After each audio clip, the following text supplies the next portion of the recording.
السلام علیکم ورحمۃ اللہ وبرکاتہ۔ اللہ رب العزت کے فضل و کرم اور عنایت کے ساتھ آج کے سبق اور ویڈیو کا آغاز کرتے ہیں۔ یقیناً اس سے پہلے والی ویڈیو اور سبق آپ کو پسند اور سمجھ میں آ رہے ہوں گے۔ دعا ہے رب لم یزل سے کہ اللہ رب العزت آج بھی مجھے صحیح معنوں میں پڑھانے کی اور سمجھانے کی توفیق عطا فرمائے، اور ہمارے دیکھنے والے تمام ویورز کو اللہ رب العزت صحیح معنوں میں سمجھنے کی اور پڑھنے کی توفیق عطا فرمائے۔ جزاک اللہ خیرا۔ الحمدللہ، جیسے کہ ہمارے ریگولر ویور دیکھنے والے ہیں، ان کے علم میں ہے کہ ہم نے الحمدللہ قاعدہ نورانی قاعدہ مکمل کر لیا تھا، اور اس کے بعد کچھ تھوڑے سے ہم نے تجوید کے قواعد بھی پڑھائے۔ اس کے بعد الحمدللہ آج ہم عامہ پارہ شروع کر رہے ہیں۔ انشاءاللہ تعالی ایک دن آئے گا یہ عامہ پارہ بھی مکمل ہو جائے گا۔ اس کے بعد انشاءاللہ تعالی پھر تفصیلی تجوید کے قواعد پڑھائے جائیں گے۔ اس کے بعد انشاءاللہ تعالی ہم قرآن شریف شروع کریں گے، اور ایک دن آئے گا ہم قرآن شریف بھی مکمل کر لیں گے۔ جزاک اللہ۔ ابھی تک اگر آپ نے ہمارا چینل قرآن ٹیچر سبسکرائب نہیں کیا تو برائے مہربانی ہمارے چینل قرآن ٹیچر کو سبسکرائب کر لیجئے، اور بیل آئیکن بھی دبا دیجئے، اور فیس بک پر بھی اس کو فالو کر لیجئے۔ جزاک اللہ۔ سبق کے آغاز سے پہلے اعوذ باللہ اور بسم اللہ پڑھ لیتے ہیں۔ اعوذ باللہ من الشیطان الرجیم۔ سورۃ الناس مکیہ۔ بسم اللہ الرحمن الرحیم۔ الحمدللہ آج ہمارے عامہ پارے کا پہلا سبق ہے سورۃ الناس۔ یہاں سے اس لیے شروع کیا جا رہا ہے کہ یہ آسان ہوتی ہے، اور نئے آنے والے جو پڑھنے والے بچے ہوتے ہیں یا جو ابتدائی لوگ قرآن شریف سیکھتے ہیں ان کو پہلے یہ صورتیں پڑھائی جاتی ہیں۔ یہاں سے عامہ پارہ شروع کیا جاتا ہے، اس لیے کہ یہ آسان ہوتا ہے اور یہاں سے زبان میں روانگی آتی ہے۔ جزاک اللہ خیرا۔ یہاں بھی جو ہم نے پیچھے قاعدے پڑھے ہیں اس کو یہاں بھی ہم ذکر کرتے جائیں گے۔ اس کا پہلے لائن ہے، یہ پہلی آیات، لائن نہیں کہیں گے، پہلی آیات جو سورۃ الناس کی ہے اس کو ہم پڑھ لیتے ہیں۔ قُلْ أَعُوذُ بِرَبِّ النَّاسِ۔ یہاں پہلے رنگوں کو سمجھ لیں، یہ بات ذہن میں رکھیں تمام دیکھنے والے ویورز۔ پہلے ہم اس کے رنگوں کو سمجھ لیتے ہیں۔ جو ہرے کلر کا ہوگا، یہ دیکھ رہے ہیں گرین جسے کہتے ہیں، ہرا کلر جسے کہتے ہیں، یہ سے کلر کے لفظ جہاں پر بھی آگے آئیں گے ابھی اس کے بعد ان لفظوں کو ہم موٹا پڑھیں گے۔ ان میں سے کچھ لفظوں کے بارے میں میں نے بتلایا تھا کہ جو ہمیشہ موٹے پڑھے جائیں گے وہ حروف مستعلیہ ہیں۔ اگر ان کو نہیں پتہ تو ہماری پچھلی والی حروف مستعلیہ والی ویڈیو دیکھیں، وہاں پر میں نے تفصیل سے بتلایا ہے، وہ ہمیشہ کے ہمیشہ پر پڑھے جائیں گے۔ کچھ حرف ہیں جیسے را ہے، یہ کبھی باریک پڑھا جاتا ہے، کبھی موٹا پڑھا جاتا ہے۔ اس کے متعلق انشاءاللہ جب عامہ پارہ مکمل ہو جائے گا، ہم قرآن شریف شروع کریں گے، وہاں پر انشاءاللہ تعالی اس کے بارے میں بتلایا جائے گا۔ تو یہاں جو پہلا لفظ ہے قاف، اس قاف میں اکثر لوگ غلطی کر جاتے ہیں، اس کو کل پڑھتے ہیں، کاف پڑھتے ہیں، جس سے معنی تبدیل ہو جاتا ہے، نماز فاسد ہو جاتی ہے۔ تو لہٰذا یہ حرف کون سے حرفوں میں سے ہے؟ حروف مستعلیہ میں سے، یعنی موٹے حرفوں میں سے ہے، وہ حرف جنہیں ہم موٹا پڑھیں گے۔ تو اس بات کی، اس غلطی کو دور کیا جائے اور اس بات کا خیال رکھا جائے کہ اس حرف کو ہمیشہ موٹا پڑھنا ہے، منہ کو پر کرنا ہے۔ قل، دیکھیں قل، اپنے زبان کو تھوڑا سا پیچھے سے اوپر اٹھانا ہے۔ میں اب یہ سمجھانے کے لیے ایک تصویر دکھاتا ہوں۔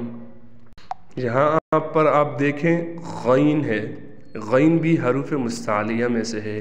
سمجھانے کے لیے، بچوں کے سمجھانے کے لیے یہ دیکھیں، یہ زبان ہے، کیا ہے؟ منہ کے اندر کی زبان ہے۔ اس کا جو یہ آخری حصہ ہے، یہ دیکھیں آخری حصہ ایرو کا نشان نظر آ رہا ہے، جو کہ سینے کی طرف آخری حصہ ہے، اس کو ہم نے ایسے اوپر اٹھانا ہے تالو کی طرف۔ اس کے مقابل کا جو تالو ہے اس کی طرف اٹھائیں گے حروف مستعلیہ میں تو یہ حرف خود بخود موٹا ہو جائے گا۔ مثال کے طور پر دیکھیں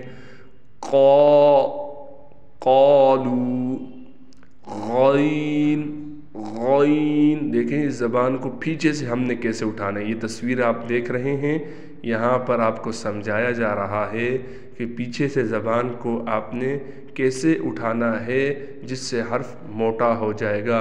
اب جب حرف باریک پڑے جاتے ہیں اس کی بھی میں آپ کو ایک تصویر دکھا دیتا ہوں کہ جب حرف باریک پڑے جاتے ہیں تو اس زبان کو نیچے کیا جاتا ہے، جو زبان کا آخری حصہ ہے نا اس کو نیچے کیا جاتا ہے۔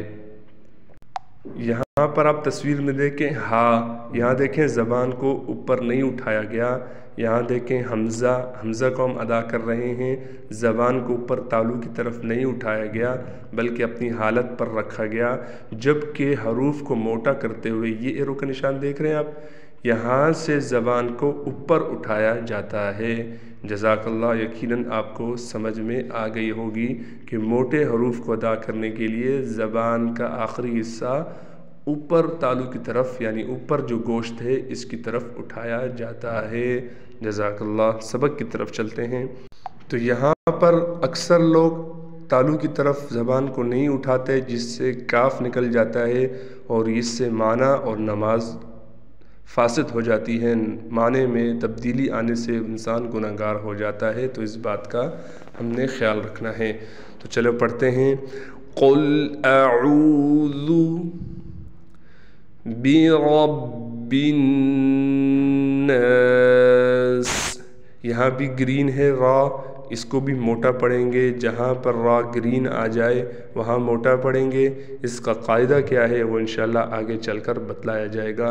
یہاں پر میں نے ایک قاعدہ پیچھے پڑھایا تھا کہ نون مشدد پہ ہمیشہ غنہ ہوتا ہے، تو یہاں دیکھیں نون مشدد ہے، تشدید والا حرف ہے، اس پر ہم ایک الف کے برابر غنہ کریں گے۔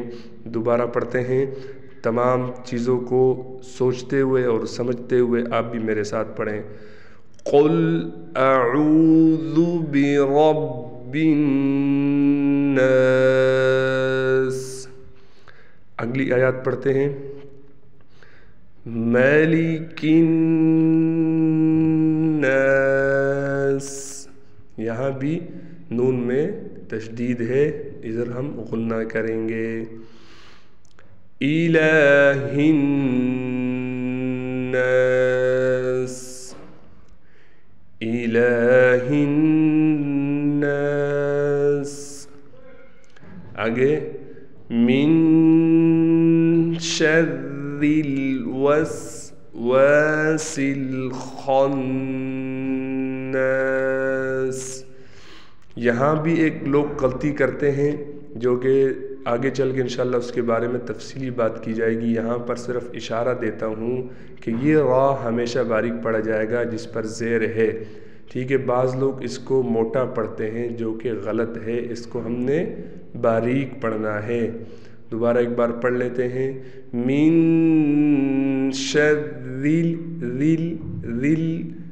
من شر الوسواس الخناس، یہاں بھی اس بات کا خیال رکھنا ہے، اس خا کو بھی ادا کرتے ہوئے جسے میں نے تصویر میں سمجھایا، زبان کا آخری حصہ اوپر تالو کی طرف یا گوشت جو اس کے اوپر ہے لٹکا ہوا وہاں اس کی طرف اٹھے گا۔ جزاک اللہ، آگے چلتے ہیں، الذی یوسوس فی صدور الناس، یہاں بھی بعض بچے غلطی کرتے ہیں، الذی پڑھتے ہیں، جیسے میں نے آپ کو بتلایا تھا نرم حروف میں، اگر کسی نے وہ ویڈیو نہیں دیکھی تو برائے مہربانی پہلے وہ ویڈیو دیکھیں، تو اس میں آپ کو پتہ لگے گا کہ میں نے زا اور ذال کے بارے میں فرق بتایا تھا۔ تو اس ذال کو ادا کرتے ہوئے ہلکی سی زبان کو ہم ضرور لائیں گے دونوں دانتوں کے درمیان، اس غلطی سے بھی بچیں، اس سے بھی معنی تبدیل ہو جاتا ہے۔ الذی یوسوس فی صدور الناس، یہاں بھی بعض بچے سین پڑھتے ہیں جبکہ یہ صاد ہے، اس کو موٹا کرنا ہے۔ فی صدور الناس من الجنة والناس۔ جزاک اللہ خیرہ۔ آج کا ہمارا سبق اختتام ہوا چاہتا ہے۔ انشاءاللہ تعالی اسی طرح روزانہ ایک ایک سورت پڑھیں گے، اور آپ اس کو روزانہ کو ویڈیو دیکھتے رہیں۔ جس طرح میں حرف کو نکال رہا ہوں اس طرح نکالنے کی کوشش کریں۔ انشاءاللہ تعالی ایک دن آپ بہت اچھا قرآن پڑھیں گے۔ جزاک اللہ خیرہ۔ بہت ساری دعائیں تمام دیکھنے والی ویورز کے لیے، مجھے بھی اپنی دعاؤں میں یاد رکھیے گا۔ السلام علیکم ورحمۃ اللہ وبرکاتہ۔ اللہ حافظ۔